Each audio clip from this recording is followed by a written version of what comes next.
اول ما بتحسي ان انتي زهقتي من الاكل، كل تفكيرنا بيوصل لمرحلة ان احنا عايزين ناكل اكل شعبي. فالنهاردة هنعمل كشري اسكندراني. تخيلي ان الطبق ده بيفتح النفس. انتي بقى تخيلي الطعم بتاعه عامل ازاي.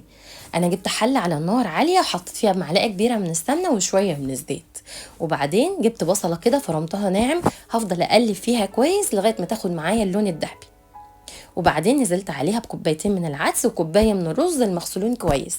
تقليب كده شويه حلوين كده لغايه ما تحسي ان هو كله اتشوح مع بعضه. انزلي بقى بمكعب من المرقه، معلقه صغيره من الكمون، رشه من الفلفل الاسود، وظبطي الملح زي ما انت عايزه. قلبي كله مع بعضه لغايه ما تحسي ان كله كده ايه اتشوح والريحه بقت تمام وظاهره معاكي. التلات كوبايات خدوا عندي 3 كوبايات من الميه المغليه.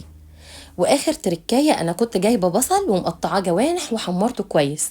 هاخد منه شويه كده وهو الميه بتغلي على العدس، هحطهم بيفرقوا جدا في الطعم وبيخلوا الطعم احلى واحلى. طبعا لما بيغلي ويتشرب بنوطي النار خالص لغايه ما يستوي. الحته الجايه بقى او الجزء الجاي، ان انا كنت سلقه بيض. هجيب بقى طاسه كده واحط فيها شويه من الزيت، وهبتدي ان انا احمر البيض المسلوق عندي لغايه ما ياخد اللون الذهبي. والبصل في الاخر، شويه البصل اللي انا كنت محمراهم هحطهم على وش الطبق من فوق، وقدمته مع البتنجان والفلفل وشويه من السلطه الخضراء. بجد الطعم حلو جدا ولازم تجربوا الكشري اسكندراني.